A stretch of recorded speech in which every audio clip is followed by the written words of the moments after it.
Hi there, this is Nicole from Origin House of Fitness in Fort Collins, Colorado. And today I'm going to lead you through a thigh exercise in bar class. So thigh and seat work is kind of the bread and butter, as I like to say, of our bar classes. So I'm going to give you 3 exercises just like we would in a class.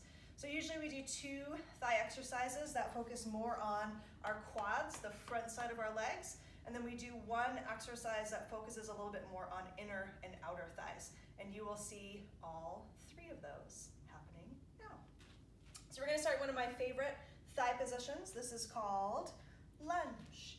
So you're going to turn to face your surface, whether it's a countertop, whether it's a wall, whether it's a chair. We mostly use the bar in class for stabilization and balance support. There are a few exercises where we pull off the bar, and we're certainly not going to need that today. So you're going to step 1 foot back, square your hips forward to match your shoulders, and then we're going to bring that back knee down. So we're looking for 90-ish degree ankles. We definitely want your front knee over your ankle. You should be able to see your big toe. And ideally, we want your back knee underneath your hip or slightly behind. If you need a little less intensity, you can extend that back leg out a little bit straighter. However, we don't want to work with a fully straight leg because you're going to miss out on all of that quad work that we're going to do in that back leg. So coming into as close to 90 degrees as you can, make sure both of your hips are squaring forward and level. And you can use that support system as little or as much as you want. So you can hold on to it, or you can bring hands to hips or chest. We're going to start with a bigger range of motion. Straighten your legs up 2 counts. Inhale, lower down 2 counts, and then exhale, come back up for 2. So you're going to notice while I'm moving, the first thing to notice is that I'm not straightening my back leg all the way up at the top. I'm staying in a working position here. I'm maintaining tension in both directions. The other thing that you're going to notice is that I'm moving pretty small. It's really only about 4 to 6 inches here. The last thing that I want you to be aware of in this position is staying in a nice upright position. So here's where it can be nice to use, whether it's the bar, in my case, or a wall, or a chair, or your countertop. You want to keep this nice upright position, ears over shoulders, over hips. Next time your back knee comes down, we're going to keep it down, we're going to move smaller. Travel down an inch and up an inch. Inhale, lower, exhale, left. So make sure your hips stay level. 2 things tend to happen here. Number 1, that hip might want to open. We're going to keep it squared forward. Number 2, it might want to drop down. We're going to keep your hips squared forward and level here. So now we move to an inch, which is about the size of a paper clip.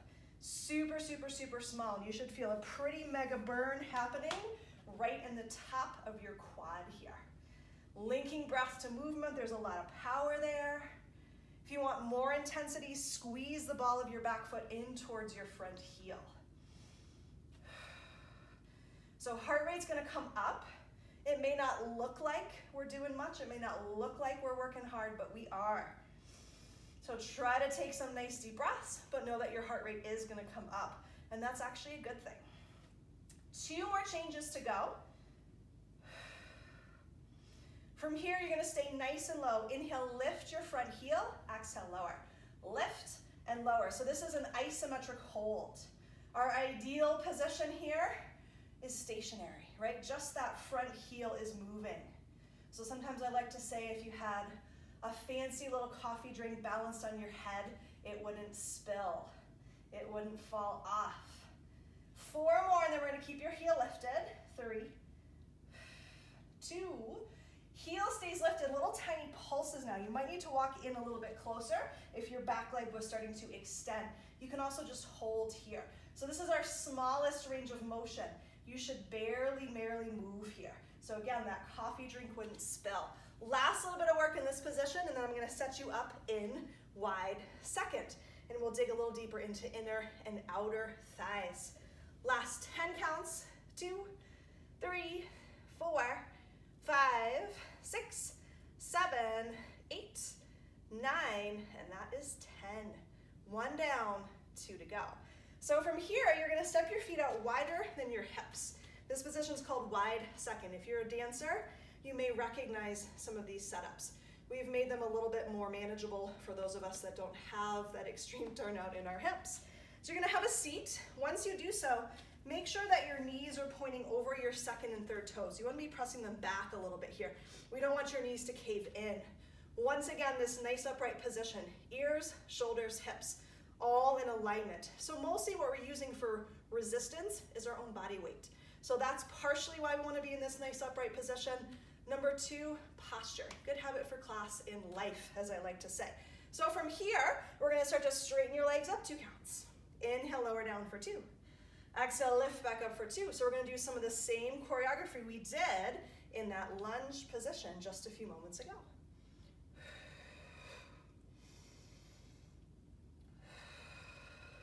So moving once again about maybe 4 to 6 inches, not super, super big. This position we use to target our inner and soon outer thighs a little bit more. So as you're lifting up, I want you to pull your heels in towards one another and zip up through your inner thighs.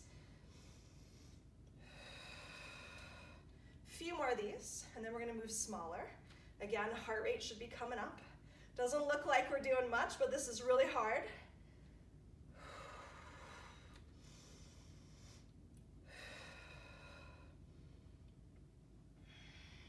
From here, I want you to stay down lower, and you're just going to travel down an inch and up an inch. Inhale, lower, exhale, left. So teeny, teeny, tiny inch or paperclip size range of motion here. My quads are killing me. So your quads are still going to be working in this position. We basically never leave them alone. But they're big, strong, powerful muscles. They can take this, I promise. Keep squeezing your heels in towards one another, and keep making sure that your knees are pointing over second and third toes. And you can bring hands to chest or hands to hip here too. You don't have to use that surface.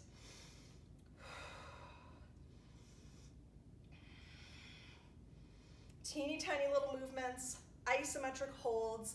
Again, it doesn't look like there's much going on, but there is a lot of burn, maybe even a little shake going on here. Next thing we're going to do is dig into the back side. And if you need to take a little break and straighten your legs, you can always do that. Otherwise, we'll stay in this nice deep seat, and we'll just start by pressing both knees back. So now you want to shift your focus into your outer seat and thighs here. You're going to feel most of your sensation through the front side, quads and inner thighs, because you're in an isometric hold.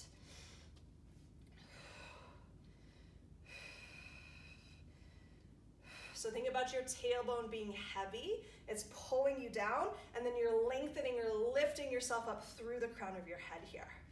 We're going to go 2 more changes in this position. My sock is cutting off the circulation to my toes here. Few more of these. Make sure you're still breathing. From here, keep your knees wide. You might need a little bit of a shorter stance. Lift your heels, and then lower. Lift and lower. So your modification is to alternate side to side. Totally fine here.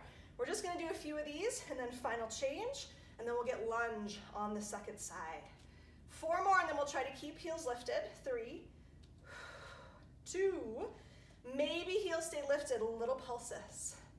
And again, you can just hold here. So last bit of work in this position, and then we're going to switch sides with our lunge. If heels are down, maybe see if you can lift them up for your last 10. 2, 3, 4, 5, 6, 7, 8, 9, and that is 10. Holy moly, all done with that one. Now we have to do the second side of our lunge. I didn't forget, I promise. Turn back to face your support, whether again it's a wall, a countertop, or a chair. Switching sides, again, square your hips forward. Bring your back knee down about 90-ish degree angles. From here, straighten your legs up 2 counts. Inhale, lower down for 2. Exhale, lift up for 2. So try not to straighten your leg all the way up at the top. Move with your breath. There's a lot of power there, plus it helps us stay embodied. So try to tap into this sensation. It might be intense, and that's okay.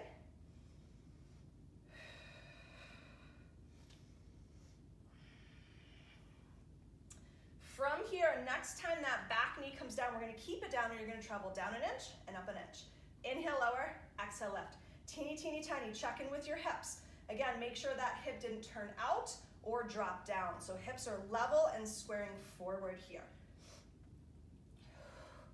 And again, if you want that extra intensity, pull the ball of your back foot towards your front heel.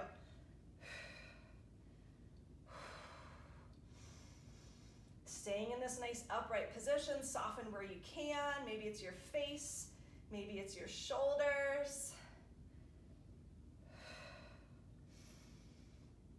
From here, stay nice and low. Inhale, lift your front heel. Exhale, lower. Lift and lower. Try not to let anything else move. 4 more, and then heel stays lifted. 3, 2, try and keep your heel lifted. Little tiny pulses here. You can also just hold. So last bit of work in this position. Few more counts here. Last 10, 2, 3, 4, 5, 6, 7, 8, 9, and that is 10. So you should have a pretty awesome little burn here in both of your legs. And that's just a little snippet of what we do in barre class. So if you want to take a full barre class and experience a full thigh set, please visit our website and you'll find lots of full length classes. But that's a little shorty that you can add in. And again, lots of burn going on here. I'm still catching my breath. Thanks so much for joining us. Hopefully we'll see you on your mat again soon.